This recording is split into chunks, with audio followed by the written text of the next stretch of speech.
Olá, seja muito bem-vinda a mais um episódio do podcast Bate-Papo do Baralho. Lembrando desse projeto, é para trazer convidados para a gente falar de carreira, histórias, insights, inspirações.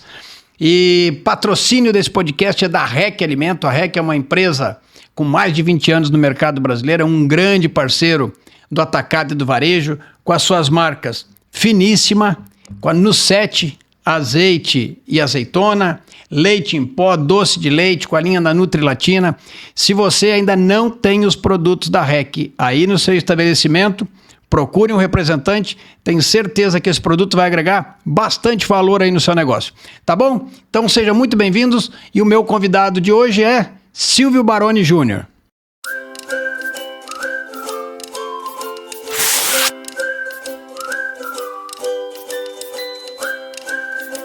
E hoje eu tenho a honra de receber no podcast Bate-Papo do Baralho o nome de uma pessoa que apareceu por 3 vezes nos outros episódios. Pô, tem que trazer aí essa pessoa. Eu tenho a honra de receber aqui meu amigo Silvio Baroni. Silvio Baroni, seja muito bem-vindo e muito obrigado por aceitar o convite de participar do Bate-Papo do Baralho. E aí, Silvio? Poxa vida. Oi, Henrique, o prazer é todo meu, muito obrigado pelo convite, por esse bate-papo aqui. Eu acho que é um bate-papo que a gente sempre teve, né, no decorrer da nossa história, uma história que foi muito junto, muito de perto uma da outra, né? Mas é um prazer enorme estar aqui com você, com todos os seus ouvintes e com todas as pessoas que estão vendo esse podcast aí. Vamos falar um pouco mais da trajetória aí. Show de bola, Baroninho. Baroninho, me conta um pouco, você é um cara aí que já trabalhou em muitos mundos, mundo alimentar, mundo farma, mundo Matcom agora, e Matcom indústria. Conta um pouquinho da tua trajetória aí desde o início aí, Silvão. Ô, Henrique, minha carreira, sim, é verdade, você está super certo. Minha carreira é pautada por experiências ricas, né? Em empresas de vários tamanhos e segmentos. Eu estou com 35 anos de mundo corporativo agora, esse ano completando 35 anos de mundo corporativo. Inicio minha carreira lá na Unilever. Pós-Unilever, eu fui para a antiga Warner Lambert, acho que você deve lembrar muito bem da Warner Lambert, que passou a ser Adams, que passou a ser Pfizer, que passou a ser Cadbury, que passou a ser Kraft, depois Mondelez, né?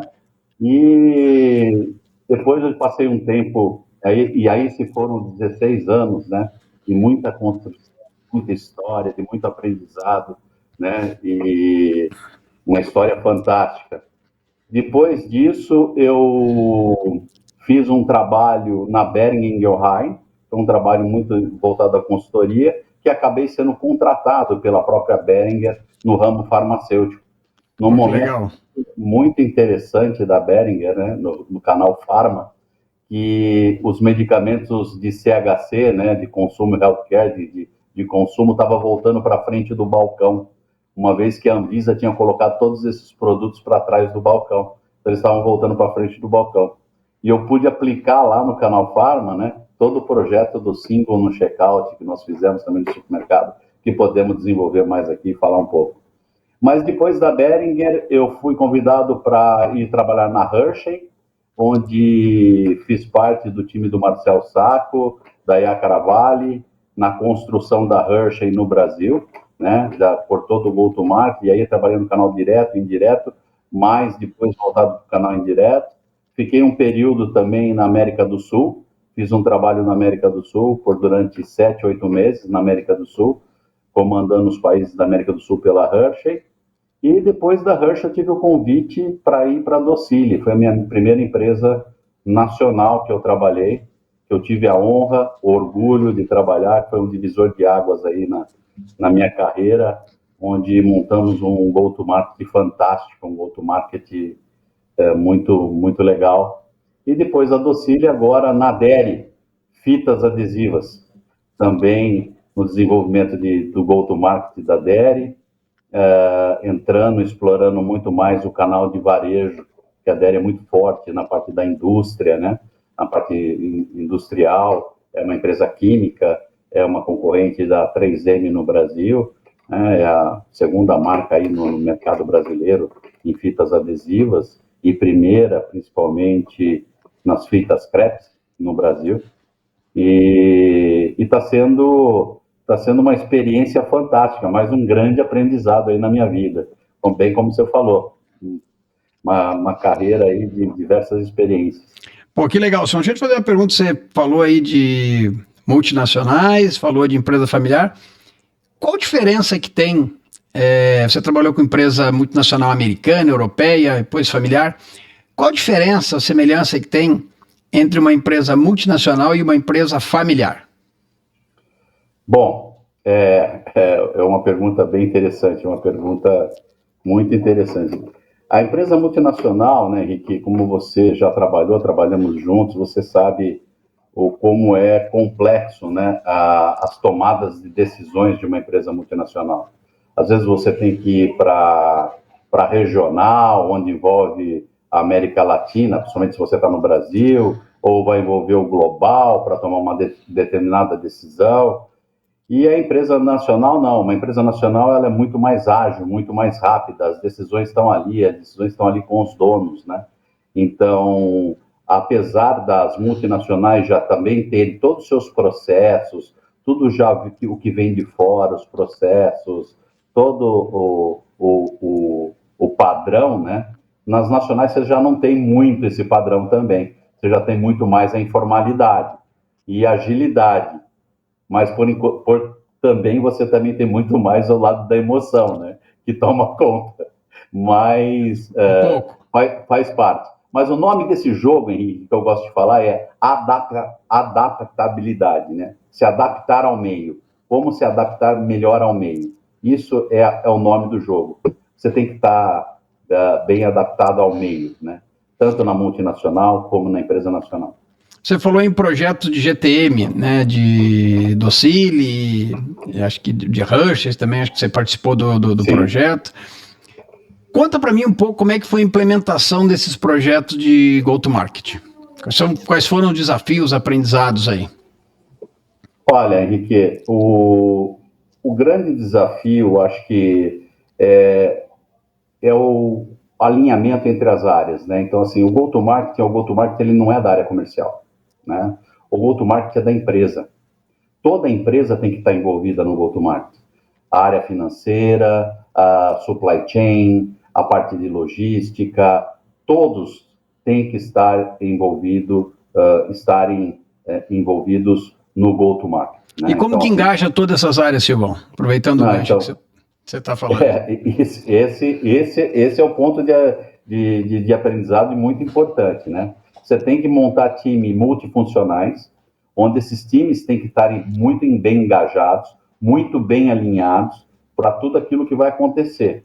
E quando você monta um go-to-market, você vai chegar mais forte ao mercado, você vai abrir novos canais, você vai desenvolver novos canais de vendas, você vai começar a ter uma abertura maior, uma amplitude maior do leque de atuação.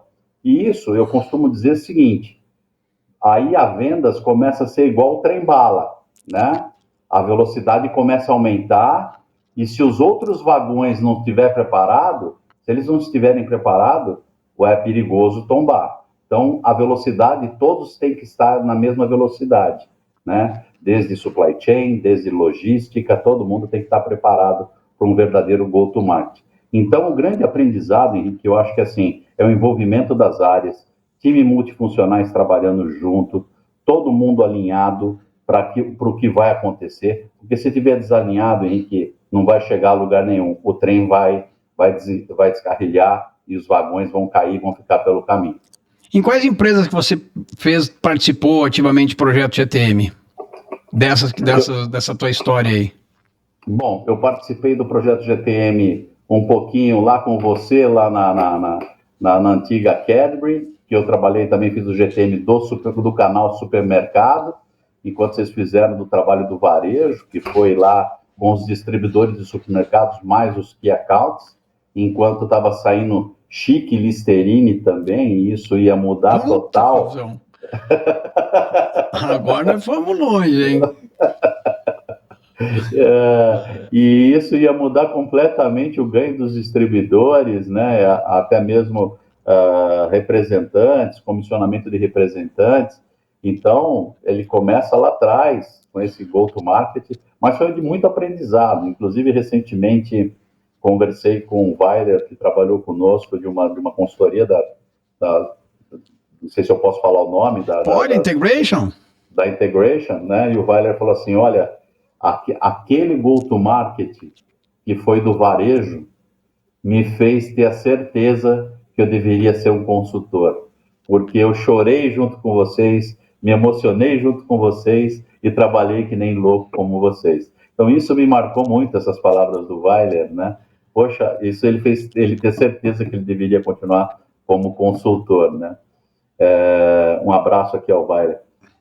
Então, isso me chamou muita atenção. Então, a gente fez todo esse trabalho no canal Supermercado também da Cadbury, depois na parte da junção, na merger com o que teve com a Kraft Foods, também fizemos todo o Transformers, trabalhamos juntos, principalmente ali, jamais no segmento do atacado mesmo, como nós íamos construir o atacado, o canal indireto ali na Mondelez.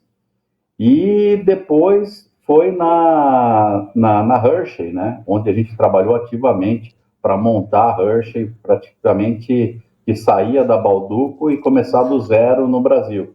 Então esse foi um projeto super interessante que nós já tínhamos que começar jogando, e não podia ter rupturas, né? Não podia ter ruptura, não podia perder faturamento, então você saía de 189 vendedores da Balduco para 43 da Hershey.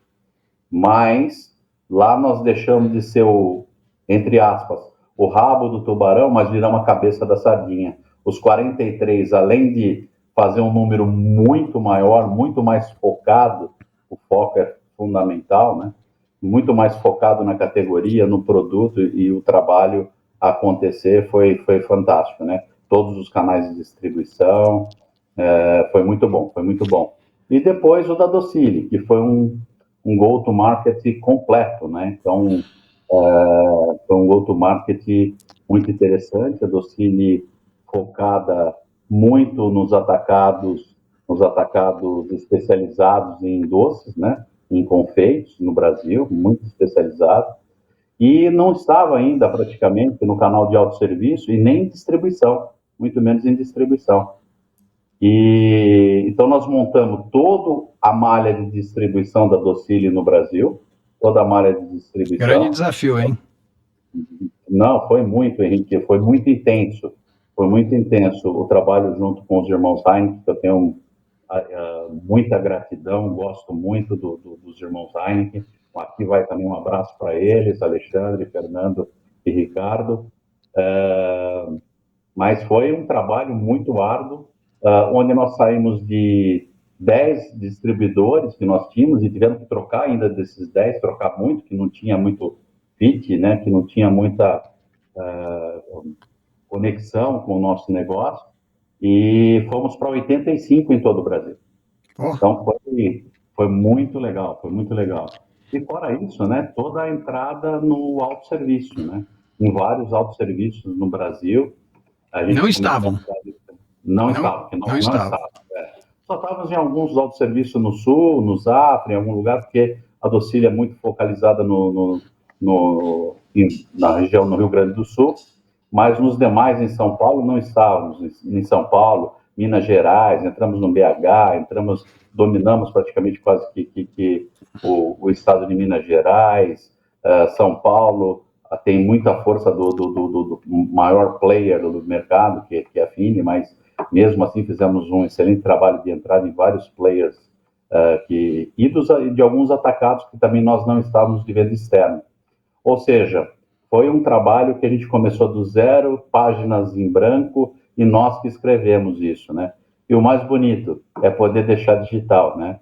Então, assim, hoje eu tenho muito orgulho da Docile, sou fã da Docile, sou fã da família, fã da empresa, e Somente em 3 anos, só para você ter uma ideia, em 3 anos nós dobramos a Docile de tamanho.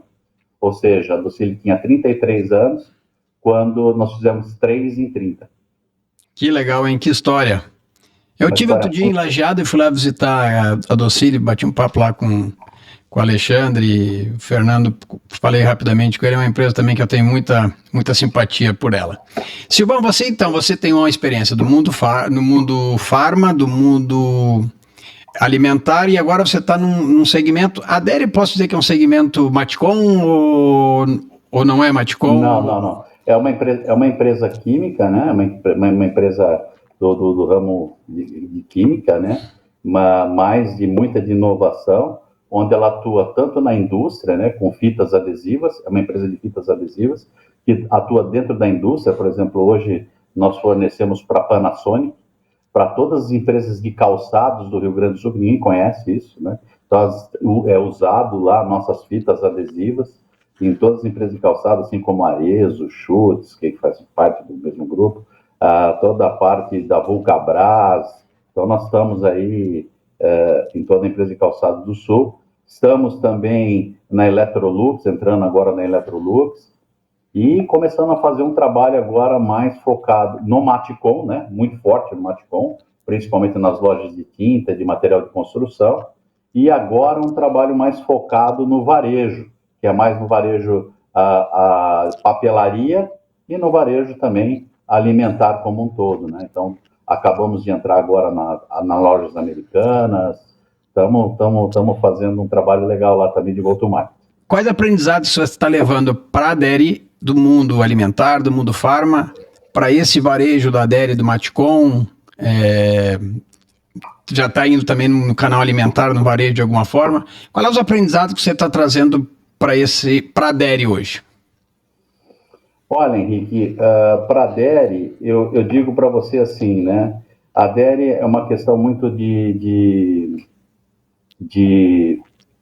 estar trabalhando muito forte a equipe de vendas, né? Eu acho que isso é importante, está trazendo uma gestão, está trazendo uma cabeça de diferentes segmentos, né? Compondo diferentes segmentos e levando para a Dairy o que pode ser oportunidade, principalmente com relação ao Matcom e também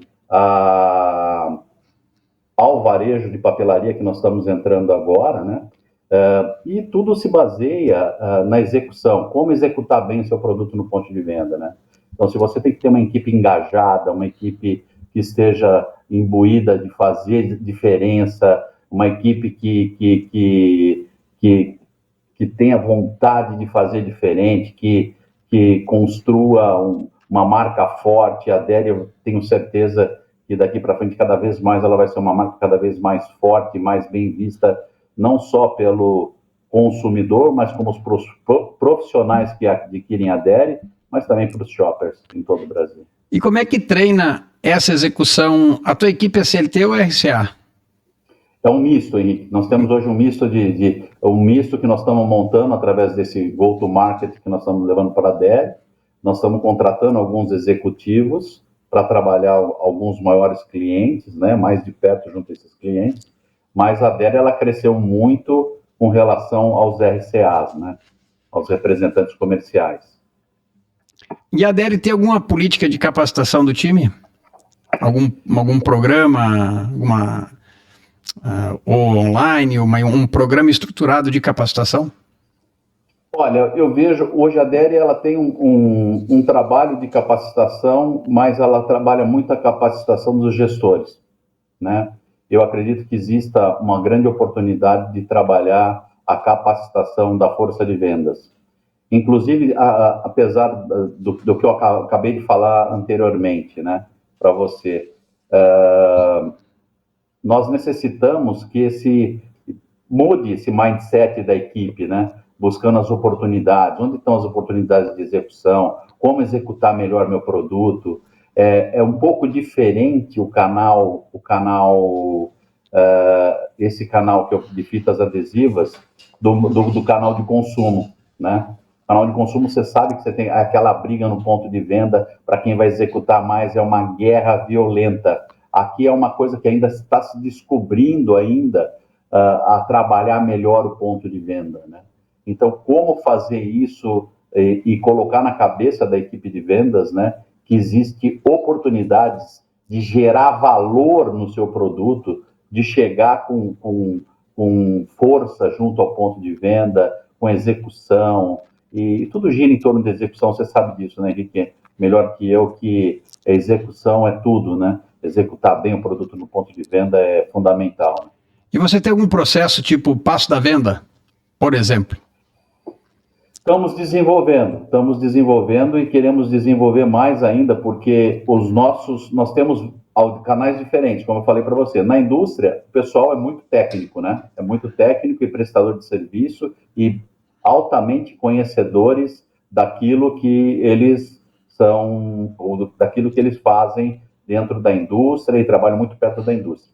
Mas no pessoal de Matcom e até mesmo no pessoal da papelaria que está crescendo e nascendo agora, está nascendo agora esse time, eu acho que existe ainda muita oportunidade de fazer esse trabalho de capacitação com eles. Hoje ainda nós estamos fazendo o quê? Né? Montando, que nem você fala da ordem e progresso, estamos montando ainda a ordem, né? Botando a ordem. Agora, na hora do progresso, nós vamos precisar muito de forças de treinamento para juntamente essa equipe de vendas. Eu tenho sempre, nesse podcast, tenho perguntado, porque eu trouxe aqui algumas pessoas do mundo farma, você é o mundo aí que está num segmento aí de papelaria, no segmento Matcom, se você fosse colocar numa régua, em termos de desenvolvimento desse mercado, em relação ao alimentar, considerando que o alimentar seja um 10, onde que está nessa régua o Matcom ou a papelaria? Você falou que eles estão descobrindo agora a execução. Se fosse colocar numa régua de 0 a 10, está onde?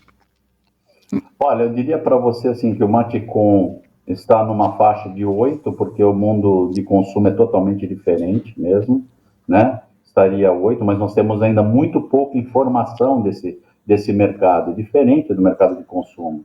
No mercado de consumo você tem hoje aí muitas ferramentas que te ajudam, né, a entender melhor o seu distribuidor, onde o distribuidor chega, a execução, que você está vendendo nos pontos de venda e tudo mais. No Matcom, eu acho que ainda existem grandes oportunidades. Então, o Matcom eu botaria ainda aí num 6, 7, e a papelaria ainda também mais ou menos dentro disso, assim, de um 7, 8. Então tem uma oportunidade gigantesca nesse mundo aí. Gigantesca, Henrique. Quantas lojas tem nesse mercado, Sibon? Olha, eu não sei te precisar, porque eu não sei te precisar muito bem o número, porque eu estou falando assim, de Matcom é um universo grande, né? Um universo gigantesco. Acho que nós estamos falando aqui mais de 10 mil, 15 mil pontos de venda, né? De casas de materiais de construção, ou até mais. E de papelaria e varejo é uma coisa muito grande também, entre papelaria e também o varejo. Varejo, você sabe que são mais de 485 mil lojas que existem aí, que podem estar vendendo no bazar os nossos produtos, assim como também na papelaria, né, que são um número grande de papelarias que existem no Brasil. Eu tive na FEICOM, agora na feira, fiquei impressionado com a grandiosidade desse mercado, assim, o negócio, nunca tinha ido na feira de material de construção, agora coloquei o pé, fiz os trabalhos aí com a ERC, começou lá em Porto Alegre, coloquei o pé nesse mundo aí, e tenho feito trabalho em algumas empresas desse segmento. E fiquei impressionado com o tamanho desse mercado, Sibon. Ele é realmente um mercado gigantesco, né? Como é que vai brigar nesse meio aí, Sibon? É um mercado muito grande, Henrique, mas eu acho que nós temos que brigar para gerar valor agregado e mostrar o valor agregado do que nós podemos proporcionar com os nossos produtos, principalmente a Aderi, né? A Aderi é uma empresa que tem um símbolo de garantia permanente, né? Então, O que é isso, símbolo de garantia permanente? Nas nossas fitas e fitas fortes e fitas da crepe, nós temos no símbolo lá a garantia permanente do produto, né? Então, assim, uma garantia permanente do produto. Então, isso nos diferencia bastante dos nossos concorrentes, né? E a Deri tem investido muito, não só no Parque Fabril, na sua capacidade de produção, mas também em toda a parte de sistemas, na parte também, como o próprio go-to-market, né? Entrando em novos canais, a tendência é entrar cada vez mais em novos canais, em novos segmentos, em novas fitas que ainda nós não estamos presentes. E existe um mundo aí a ser explorado, Henrique, muito grande, muito gigantesco. Então, eu estou bem animado com tudo que está acontecendo, né? Então, assim, é um mato meio que alto, né? E para se explorar e fazer um trabalho super diferenciado de ponto de venda. Simão, como é que você vê o modelo RCA e o CLT? Eu tenho conversado com vários convidados, a gente sempre abordado um pouco esse tema. O que você vê nesses dois mundos aí? Diferença, vantagens? Eu vejo assim, sabe? Eu acho que o modelo, cada modelo tem seus prós e seus contras, né? Então, assim, eu acho que cada modelo tem seus prós e seus contras. O modelo CLT, ele é um modelo que ele fica mais livre, mais solto, né? Então, você não tem muito o controle, mas compensação você tem uma cobertura geográfica, uma chegada num determinado ponto de venda, numa determinada área, uma região que você não tem ainda um devido conhecimento, um devido cobertura, que eu posso dizer, né? Assim, mas o CLT é onde você tem mais controle sobre o CLT, né? Então você pode cobrar muito mais, você pode exigir mais, você pode exigir mais KPIs, métricas e tudo mais, né? A mesma coisa do RCA, eu acho que eles se complementam. Hoje em dia, empresas como a Deri, como outras empresas que querem ter mais cobertura, está chegando cada vez mais diretamente aos pontos de venda, os dois se complementam. Com o mundo digital, né, hoje a gente tem várias plataformas, e-commerce, inteligência artificial. O que se enxerga o vendedor do futuro? Qual é a transformação que os vendedores vão ter que fazer a partir de agora ou nos próximos anos com toda essa mudança aí? Henrique, o cara que não se preparar, ele está fora do mercado, em primeiro lugar. No passado, né, no passado existia assim um lema que é: eu não sei o que eu vou fazer na minha vida, eu não sei o que eu quero. Você vai ser vendedor. Então tá, então vou ser vendedor. Então eu achava que ser vendedor é isso. Eu não sabia o que eu queria, eu ia ser vendedor, né? E às vezes acabava até dando certo, mas por pouco tempo. Mas hoje, se o cara não tiver totalmente preparado, se preparando constantemente, não ser só um tirador de pedido, ele tem que ser um consultor do varejo, né? Para mim, o vendedor, ele tem que ser um consultor do varejo, porque se põe no sapato do comprador. O comprador, às vezes, ele compra N categorias, N produtos. Às vezes ele não está sabendo o que está acontecendo, qual é a evolução que está tendo daquela categoria ou daquela outra categoria, né? E o que é que ele está podendo estar perdendo ali também, porque o varejo ele vive do quê? De rentabilidade, ele precisa ter, o que fica lá embaixo no próprio varejo é muito pouco. Se ele não brigar por essa pequena rentabilidade que seja, ele vai estar perdendo dinheiro. Então, o vendedor ele tem que estar levando valor agregado, ele tem que estar levando informação da categoria, um estudo preparado, mostrando para o cara por que gira, por que não gira, o que ele tem que tirar de linha, quais são os itens certos para que ele trabalhe ali. Não é vender qualquer coisa, mas vender aqueles produtos que são para aquele determinado segmento de estabelecimento, que seja numa loja de conveniência, numa num supermercado de bairro, ou num grande supermercado, até mesmo num grande key account, né, que é grandes contas, que nós, digamos assim. Mas, então, o vendedor hoje ele tem que ser um consultor do mercado. Se ele for somente mais um vendedor chegar lá para tirar o pedido, botar a barriga no balcão, como todo mundo fala, acabou. Esse cara não existe mais. Ele não existe mais. Ele tem que ser ele tem que conhecer profundamente o produto que ele vende. Aí vai nos baralhos, né? Você conhece profundamente, lembra do baralho lá? Tem umas cartinhas do baralho aí. Conhece profundamente o produto que você está vendendo, né? Está planejado, sabe para onde você vai, sabe o que você vai querer fazer na visita, né? Então, assim, tudo isso, Henrique, né? Eu acho que é fundamental. Eu gosto muito, muito da sua carta número 1, né, do baralho. A sua carta número 1 do baralho eu levo e carrego ela comigo em vários lugares. Eu tenho um baralho na minha bolsa, né, e eu carrego a sua carta número 1, eu carrego muito comigo aqui, né. Então, o bate-papo do baralho, né, Silvão? É o bate-papo do baralho. Eu planejo minhas ações, cara. O cara que não sabe para onde ele quer ir, para onde ele vai, porque ele primeiro precisa entender qual que é o planejamento estratégico da empresa. Qual é o planejamento estratégico da empresa? O que eu vou fazer com meus clientes? Como é que eu pego esse planejamento estratégico, né? E vou colocar junto aos meus clientes, né? Ele precisa entender isso. Então, o vendedor tem que estar cada vez mais preparado para isso, montar um plano de negócio. Ele tem que montar um plano de negócio para o cliente. E aí vem aquela outra cara do baralho. Eu conheço mesmo meu cliente, né? Então, assim, conhecendo o cliente que ele atua, como é que eu vou montar um JBP, né? Joint Business Plan, junto com o meu cliente?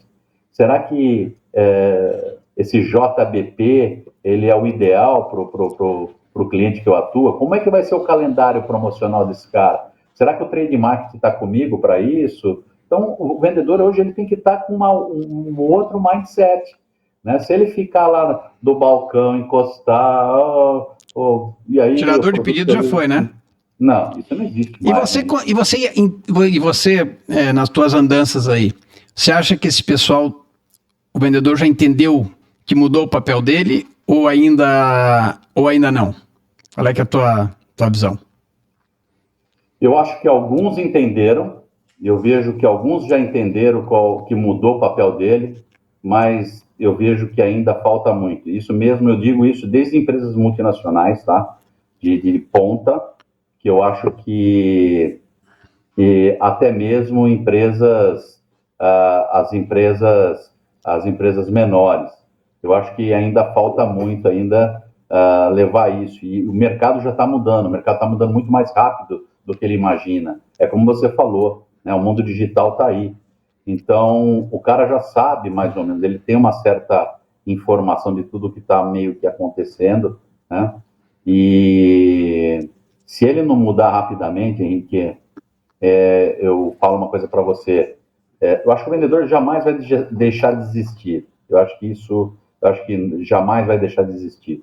O vendedor ele vai continuar, mas ele tem que mudar o modelo mental. Ele tem que ser vendedor, mas um vendedor consultor, né? Ele tem que ser o consultor do cliente dele, né? Então, para mim, o vendedor do passado já não pode existir mais, não deveria já existir mais, mas ainda temos muito esses caras ainda no mercado, que saem sem saber para onde vão, Henrique, por incrível que pareça. Tem cara que sai de casa e não sabe nem o plano que ele vai fazer para os clientes dele. Então... Você sabe, Simão, que na minha palestra agora, quando eu falo da carta do planejamento, eu já comentei isso até num outro podcast, e eu falo do planejamento dos 3 pronomes, né? Eu sempre digo que se você responder essas 3 perguntas todos os dias antes de sair de casa, você vai vender mais. Quem, o que e o como. Quem é que você vai visitar, né? Como é que está o teu roteiro? Tem a carta do roteiro. O que você quer? Qual é o teu objetivo do dia? O cara sai de casa e não sabe nem o que ele quer. Se ele não sabe o que ele quer, como é que ele sabe se ele está indo bem ou não? E como? Como é que você vai conseguir o que você quer? Né? E assim, eu vejo, e os vendedores, eles vão ter cada vez mais que se capacitar, Silvão. Eu tive aqui 2 convidados, um do segmento alimentar e um do segmento farma. E os 2 deram o mesmo dado. eles têm um treinamento, então tem um dia lá que são representantes comerciais todos. E o mesmo número, 50% dos vendedores não entram no treinamento.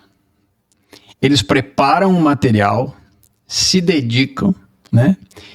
E 50% dos vendedores sequer entram no treinamento. Eles são representantes comerciais. Então, o representante comercial ele vai ter que ter um processo de transformação, de começar a entender que ele vai ter que se capacitar. Tem uma parte que a empresa vai fazer por eles, né? Sim. Mas eles têm uma parte que eles vão ter que fazer por conta própria, porque senão eles vão sumir desse mercado. Eu não sei como é que você vê esse meu ponto de vista aqui. Eu concordo 100% contigo. Se os representantes comerciais, se esses vendedores também, vendedores CLTs, né? Eu coloco tudo no mesmo...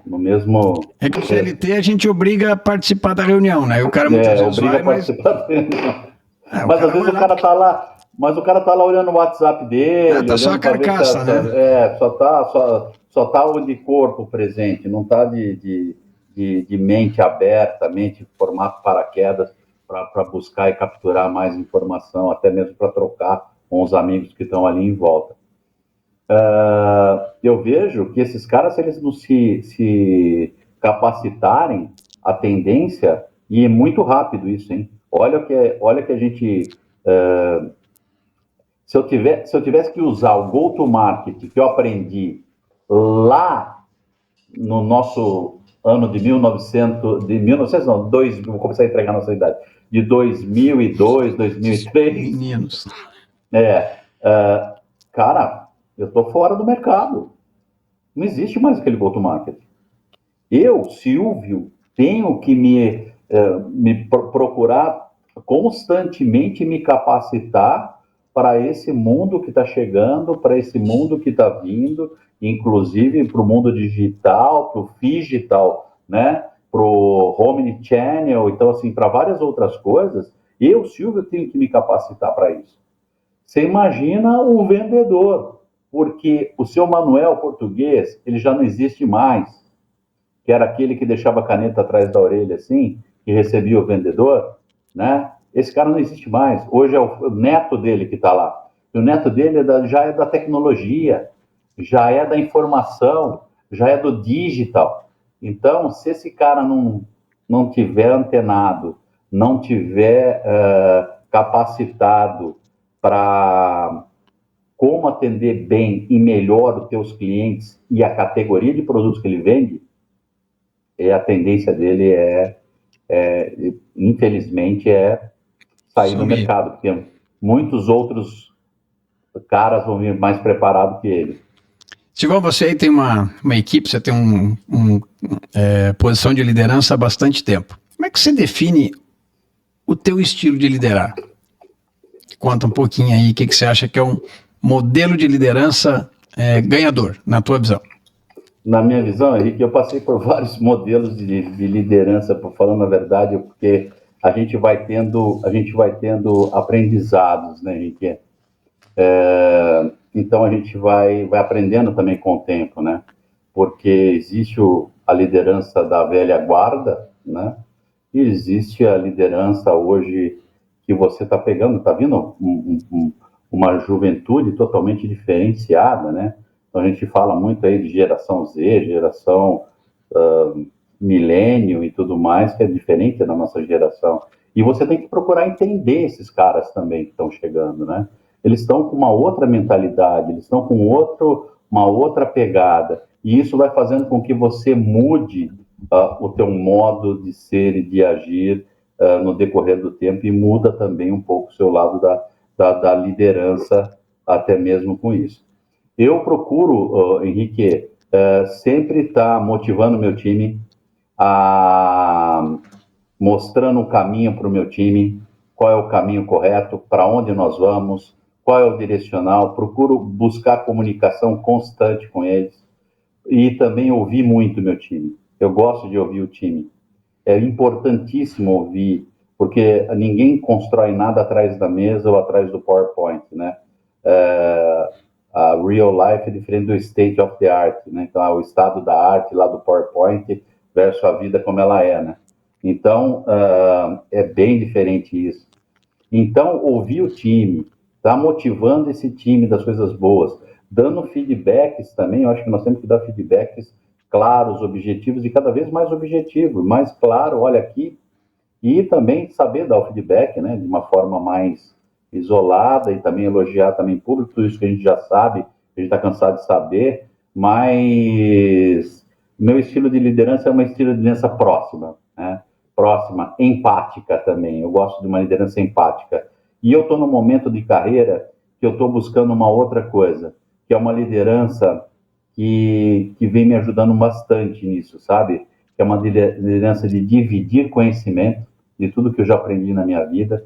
Então, assim, de dividir conhecimento e de continuar aprendendo também com esse pessoal novo, né? Mas, principalmente, dividir conhecimento. Não tem coisa mais gostosa e gratificante do que dividir conhecimento. E você, com toda a tua história de vários segmentos, alimentar, farma, agora aí com que é Maticom, indústria, varejo alimentar, o material de lojas, como é que chama? Material de escritório? Não é? É loja de... Também, material de escritório, de papelaria. Escolar. Então é pegar as melhores práticas e trazer para esse jogo, né? E como é que gerencia? Você falou em motivar, eu no meu treinamento de liderança eu sempre falo para os líderes, se a gente não desmotivar a equipe já é meio caminho andado. Porque às vezes a gente é bom de desmotivar, né? Então a conversa torta, a comunicação errada, né? O mundo mudou bastante. E como é que a gente gerencia, Silvão? A pressão por resultado, né? Porque todo mundo tem as pressões por resultados, e que a gente não desmotive a nossa equipe, que a gente consiga manter esse time engajado. Eu acho que pressão sempre nós vamos ter, né? Tem que ter. Nós temos pressão em casa, nós temos pressão em casa com os filhos, na família, com os amigos. Sempre a gente vai ter algum tipo leve de pressão. Então, pressão nós vamos ter sempre. O que nós não podemos ter é tensão. A partir do momento que eu tiver tensão, a tensão paralisa, a tensão não deixa mais eu criar, me desenvolver, progredir. Então, isso você tem que eliminar e saber se você está no lugar exato. A partir do momento que você levar 3 ou 4 vezes, olhar, né, ouvir isso até no podcast recente aí, se você olhar no espelho e ver que você está sobre tensão e não sobre pressão, você tem que repensar se você está no lugar certo, né?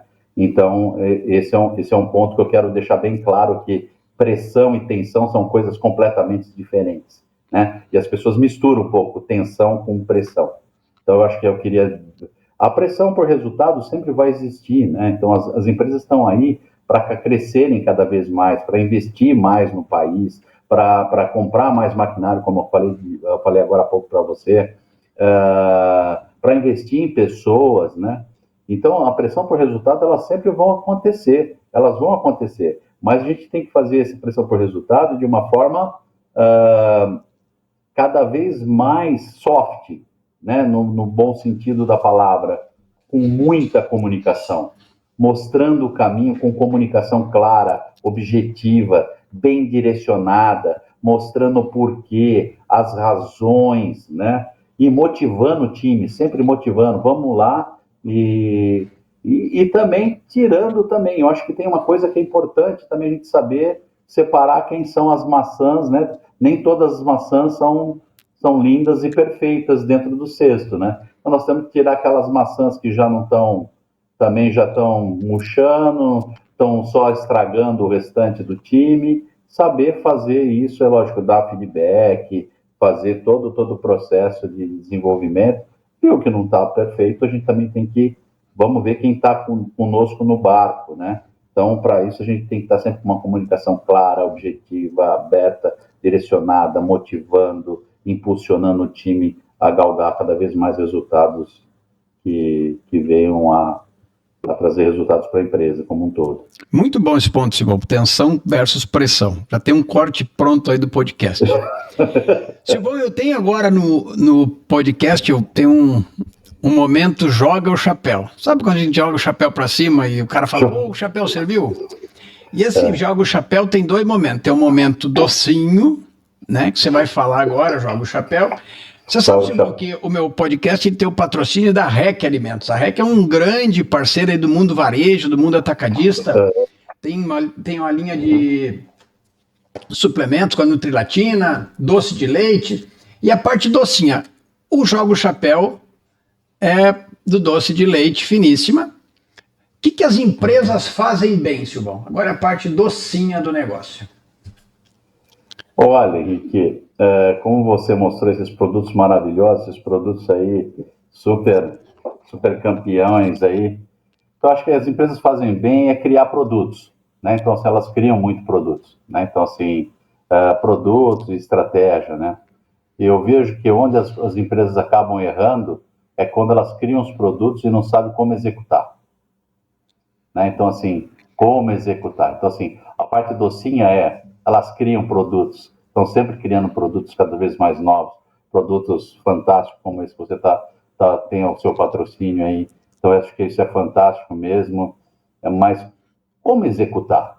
Isso aí você agora está jogando o chapéu, porque eu tenho o segundo corte. Agora é a partinha mais amarga, patrocínio a azeitona no 7. O que as empresas não fazem bem? Então elas têm uma dificuldade, lançam bons produtos, mas têm dificuldade de executar o lançamento, é isso?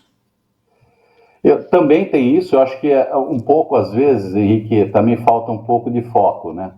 O que as empresas começam a fazer, né? Então você tem todas as vezes um planejamento estratégico da corporação, que fala para onde vai, não sei o que e tal, e de repente, no meio do caminho, muda-se o foco da empresa. Veio uma grande ideia brilhante que nós vamos para um outro caminho, né? O gato está falando, vamos para lá do Alice do País das Maravilhas, né? Não, vamos para lá agora. Então, assim, acaba metade indo para um lado, outra metade indo para o outro. Se não tiver um foco claro, objetivo claro, para onde nós vamos, sem ficar inventando a roda no meio do percurso, no meio do caminho, isso acontece direto, Henrique. Você sabe disso, seja nas maiores empresas, como também nas empresas menores, às vezes mais ainda. Se você não segurar, acaba sendo, eu gosto de falar que acaba parecendo um Windows, sabe? Abrindo várias janelas, né? Tem que fechar algumas, né? Nós vamos para cá, é aqui que nós vamos. Muito bom. Agora, o que os vendedores fazem bem, Simão? Docinho aqui, ó, doce de leite finíssima. O que os vendedores fazem bem? Eu acho que os vendedores fazem bem, eu acho que é o relacionamento, né? Então, assim, o relacionamento é uma Carta coisa... Carta 20 do baralho, Silvão, construção de relacionamento. É isso aí, carta 20 do baralho. A construção de relacionamento, os vendedores fazem bem, já está no sangue do vendedor, essa parte do relacionamento, de estar sempre falando, principalmente no Brasil, né? O Brasil é um país diferente de outros dados, né? O Brasil já chegou a ser 50% relacionamento, 25%, por isso que o crescimento dos representantes comerciais no Brasil como um todo, 25% o produto que você vende e outros 25% é a condição comercial que você tem, né? Então, 50% era relacionamento. Isso está acabando, isso está diminuindo cada vez mais, né? Não é só relacionamento. Mas os vendedores se relacionam bem, né? Então, eles têm um bom relacionamento, eles conhecem a área de atuação, conhecem os clientes, mas às vezes falta um outro tipo de coisa. O que eles não fazem bem, então, Silvão? Agora você já ia aí para segundo corte. Agora joga o chapéu. Meus amigos vendedores que estão assistindo o podcast, segundo Silvio Baroni, vai jogar o chapéu. O que os vendedores, de um modo geral, você acha que eles não fazem bem, que eles deveriam colocar um olho crítico e um olhar de atenção? O que eles não fazem bem, Silvão? Olha, eu não vou criar polêmica, não quero criar polêmica porque não são todos, tá? Não, mas de um modo geral, joga o chapéu, Silvão, vai servir na cabeça de alguém aí. Eu acho que às vezes você tem um bom relacionamento, mas falta preparação, né? Falta você estar preparado, falta você estar planejado, falta você saber o que você quer tirar do melhor daquele seu cliente. Eu acho que falta, o vendedor ele chega muito com uma abordagem genérica, né? Do relacionamento, aquela abordagem genérica. E aí, como é que tá? Isso aí existe, é legal, tal, mas é o quebra-gelo, mas você tem que chegar com uma abordagem muito mais bem preparada, né? Com foco, né?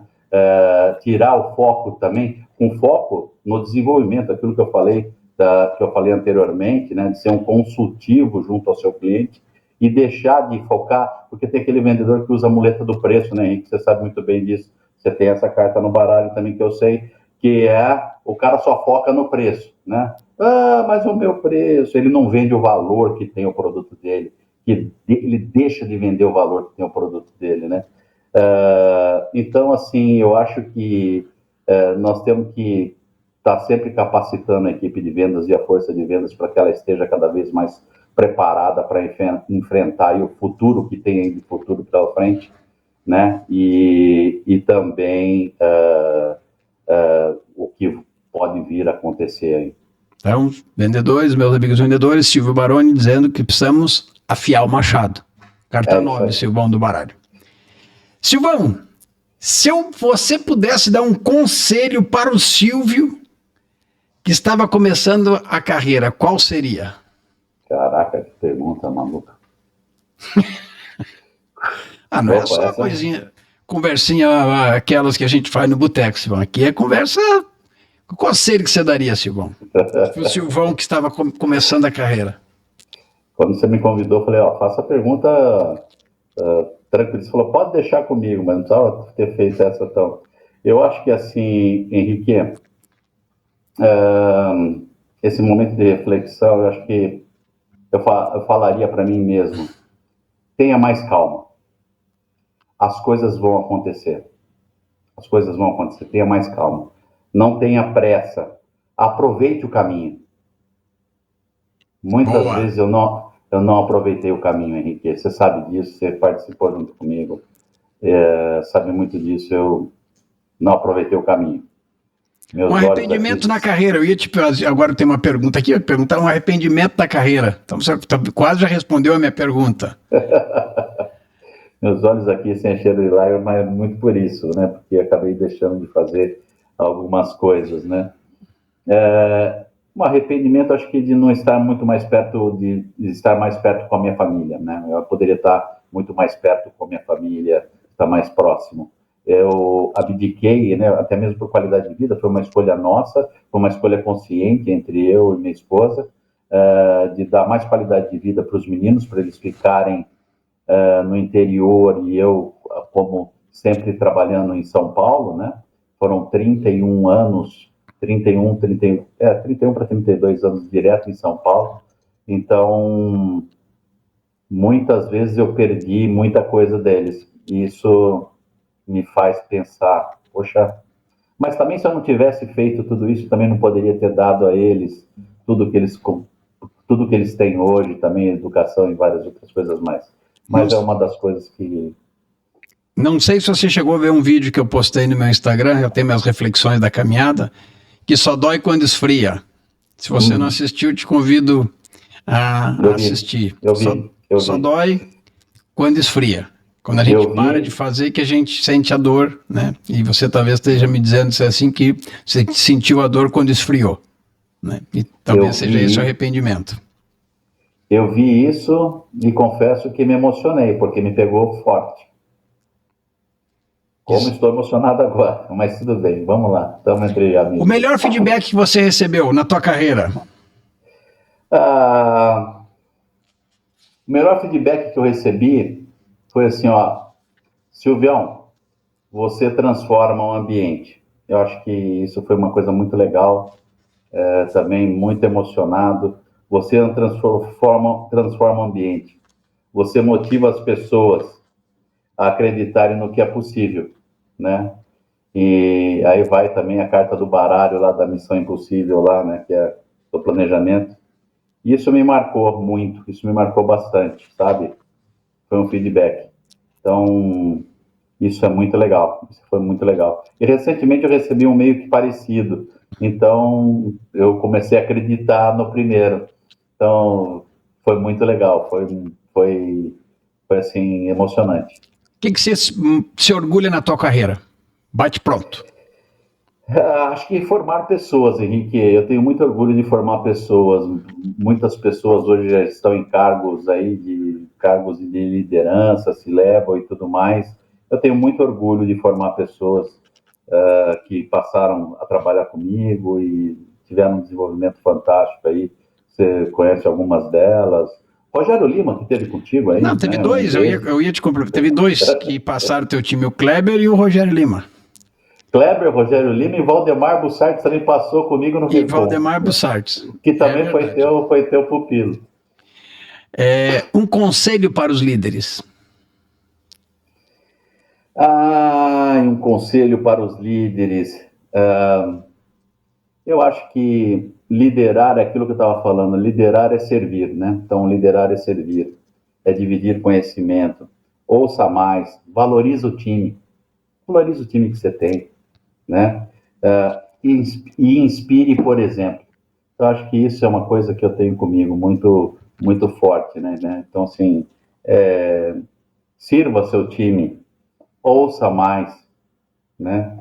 Valoriza a galera. A galera às vezes precisa de ser valorizada, não é só cobrada, não é só na, na todo Chicote. dia no chicote, essas coisas todas. Não funciona. E vai pelo exemplo. Se não sabe, vamos lá, vamos mostrar. Regaça a manga e vai lá. Eu gosto muito de regaçar a manga e ir lá e mostrar. Vamos lá, é assim que faz. A fita, já que você está na Adere, a fita adesiva da tua vida, Silvão, o que que sempre te manteve colado ao teu propósito? Cara, agora você está começando a pegar pesado, hein? Os pinga-fogo aqui, Silvão. Eu acho que, Henrique, para mim, assim, família, a minha família, a ética e vontade de construir alguma coisa relevante, né?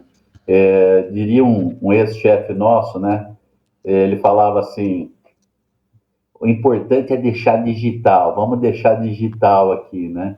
Então eu falo isso hoje para minha galera também, vamos deixar nossa digital aqui, vamos deixar digital. Você só não foi um cara só que passou, mas foi um cara que passou, mas deixou boas lembranças, deixou marcas, né?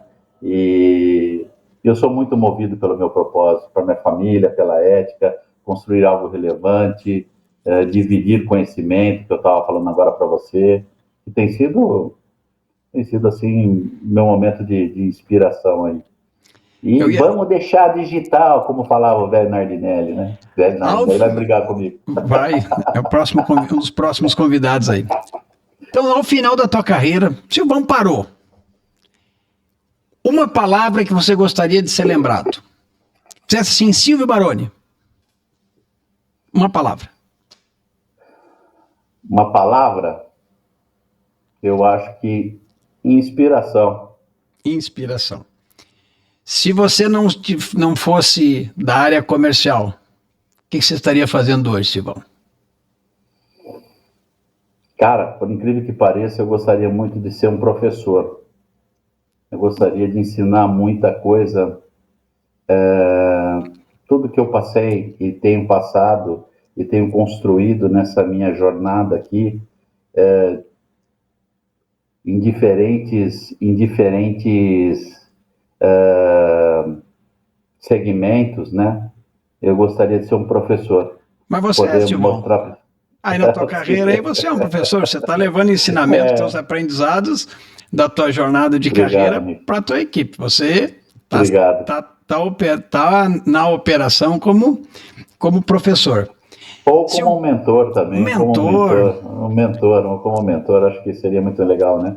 Essa coisa de gostar de compartilhar conhecimento, né? Então, assim, é uma coisa que me atrai, né? sabe, Silvão, que teu nome apareceu nos outros episódios aqui. Não sei se você chegou a assistir os outros episódios, seu nome apareceu, acho que umas 2 ou 3 vezes aqui.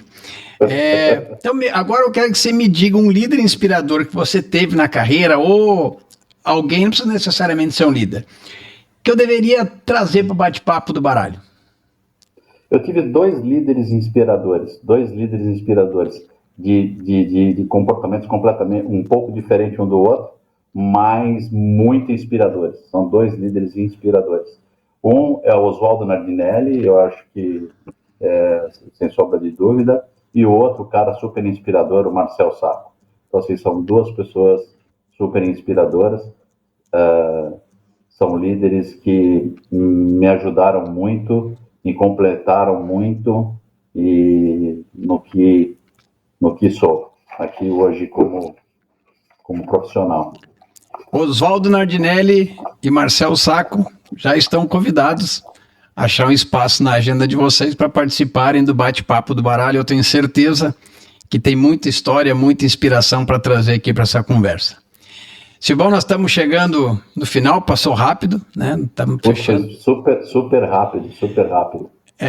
Eu sempre tenho posto algumas fotos, as pessoas de vez em quando falam, daquela série, né? Eu sempre falo que é da série que começou no CNPJ e ficou no CPF. Você é uma das pessoas que começou no CNPJ e ficou no CPF. Um amigo aí que eu tenho para a vida. Agradeço imensamente a tua participação. Esse projeto aqui, Silvão, do Bate-Papo do Baralho, é trazer convidados aqui para contar história, para falar de carreira, para trazer insights, para trazer aprendizados, né? Para, de alguma maneira, às vezes a gente fala algumas coisas que parecem óbvias, mas daqui a pouco alguém escuta e fala, poxa vida, aqui tem um caminho, né? E talvez você trouxe aqui vários ensinamentos que podem ajudar as pessoas. Eu te agradeço imensamente, né, pela tua disponibilidade de estar participando aqui no Bate-Papo do Baralho. Convido você aí que assistiu, assine o canal, comente, compartilhe, né? Esse projeto aqui tem um patrocínio da REC, é um grande parceiro. A REC aqui tem apoiado diretamente. O Kleber esteve aqui já, que é o diretor da REC, participando. E Silvão, te desejo aí tudo de melhor. Você é um cara super do bem, um cara que eu tenho um carinho enorme, e fica aqui a minha gratidão pela tua disponibilidade. Tá bom, irmão? Muito obrigado. Eu que agradeço muito esse bate-papo nosso. A recíproca é verdadeira. A nossa história é uma história muito, muito bonita, e fizemos essa história por alguns anos juntos, né? Eu lembro da Isadora, tua filha, um dia comentando, pai, caramba, ela era pequenininha ainda, olha, hoje ela tá lá em medicina, né? E ela era pequenininha, mas você toma café da manhã com o Silvio, você almoça com o Silvio, você janta com o Silvio, foi no jantar que você estava falando com ela. Oh, meu Deus, vocês não estão dormindo junto, não, né? Não. Mas foi um período muito bonito. Eu acho que as empresas passam, né, Silvio? Mas os relacionamentos ficam, né? Os cargos, a grana, isso é efêmero, né? O cartão, isso passa. Né? Mas o que fica no final do dia são os relacionamentos que a gente constrói. Obrigado. Eu que agradeço, Henrique. Grande abraço para você e a gente se cruza por aí. Fica com Deus. Pessoal que assistiu o podcast, obrigado aí pelo apoio. Tá? Continue assistindo toda terça-feira, das 9 às 10, diretamente aqui da TV Balneário Camboriú. Tá bom? Um abraço e fiquem bem.